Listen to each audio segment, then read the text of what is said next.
Hey folks, W. Weber here. Before we start today's episode of Wake Up with Randy, I just want to say I have no idea what's about to happen. I think Randy might have mixed up his energy drink with our radiator fluid, or whatever that blue stuff is they pour into lawnmowers. He handed me the script and it smelled like gasoline and glitter. He's talking about Roanoke and disco portals and a tea time vortex in a Kmart parking lot. I'm not qualified for any of this. I'm just the guy who reads the disclaimers. I didn't sign up for temporal disco theory. Why, yeah, just remember, nothing. Randy says should be taken as historically accurate, scientifically accurate, or, cosmically safe. If you start feeling woozy or hear the Bee Gees in your head, please consult a doctor. Or a mechanic. Or maybe a priest. I don't know, just somebody. Show! Okay, good lucky everyone. Randy's in rare form today. All right, listen up, Truth Cadets. The history books got it wrong. Roanoke didn't disappear, they didn't get massacred, they didn't all join a pirate MLM. They time jumped straight to 1974, the disco year, America's polyester singularity. Before we even get into the evidence, you have to understand something fundamental about the universe. Disco is not a music genre, it's a temporal frequency. The 4-on-the-floor beat? That's not rhythm, that's the heartbeat of the cosmos. 1, 2, 3, 4. 1, 2, 3, 4. That pattern opens doors. The Bee Gees didn't write "Staying Alive." They channeled it. From where? From when the Roanoke colonists arrived in 1974 and needed a soundtrack to survive. You think it's a coincidence that disco peaked right then, 1974 to 79?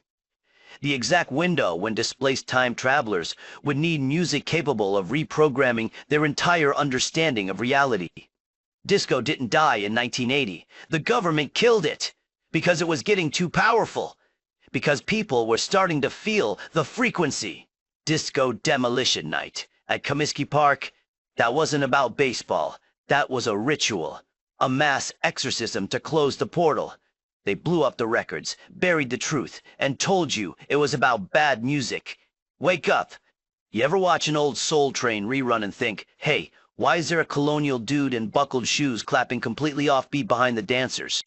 Because I did, and it breaks your mind, man. I froze the tape. I enhanced. I zoomed.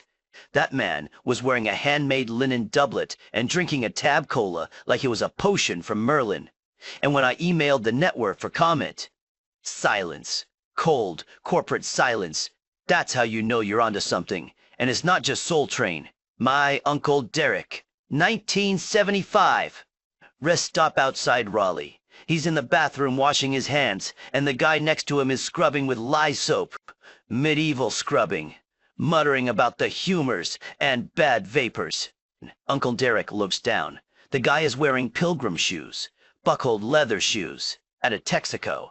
He asks, "Hey man, you okay?" And the guy looks at him and says, "The year of our Lord feels different here." Then he walks out, gets into a 1973 Gremlin, and drives away. Uncle Derek told that story every Thanksgiving until he died. Nobody believed him. I believe him now. Everyone obsesses over the word carved into the tree. Croatoan. Historians say it's an island. Archaeologists say it's a tribe. I say they're both wrong. I did the calculations. I did the math. I consulted a magic 8-ball. Croatoan is North Carolina's temporal zip code for the year 1974. You carve that into a tree during a lunar eclipse. You toss it into a ley line vortex. Boom! Instant transport. You arrive in a Kmart parking lot next to a Pinto with no catalytic converter. Welcome to the future, pilgrim. Everybody thinks the Roanoke settlers were primitive. Wrong. Those folks were sitting on proto-tech. When they jumped to 74, they brought artifacts. A wooden, hand-carved box, the exact shape of a microwave. They didn't know what it did. They stored turnips in it. But when scientists plugged it into U.S. electricity in 1976, boom! A sound like thunder trapped in a shoebox of bees. Everything smelled like popcorn and witchcraft. All the clocks hit 11:11 simultaneously. That's temporal resonance, folks. Basic stuff. Keep up. Imagine being a 16th century settler suddenly appearing in America's gas shortage era. Neon everywhere. People wearing shirts with collars big enough to land a helicopter on. And somehow, they adapted. Where did they all end up working? RadioShack. All of them. Turns out colonial apprentices are really good at fixing CB radios. Nobody expected that plot twist. The manager at the Greensboro location, his name tag said Steve. His birth certificate said Ananias Dare. Coincidence? I don't think so. Here's where it gets dark. The government knew about this in 1976. They had to. You think the feds weren't monitoring temporal anomalies during the Bicentennial? Come on. But they covered it up. Why? Because if people found out time travel was real and that it led to a Kmart parking lot, the whole timeline collapses. And now? Now, AI is scrubbing the evidence. I tried Googling Roanoke Disco 74. Google autocomplete refused to finish the sentence. Just stopped. Like it hit a wall. I asked ChatGPT about it. It said, and, I quote, I don't have information on that topic. Doesn't have information? It has information on everything. It wrote a sonnet about my cat. But Roanoke and bell-bottoms? Suddenly, it's got nothing. That's not a bug. That's a feature. The algorithm knows, the government knows, and they're making sure you don't. The time window reopened in 1976. Perfect cosmic alignment. Bicentennial energy. They could have returned to 1587, but they didn't. Why? Because by then, they understood. Disco wasn't just music, it was truth. Every mirrorball, a miniature sun fracturing time into infinite reflections. Every polyester suit, a fabric that defied the natural order. Synthetic, shimmering, untouchable.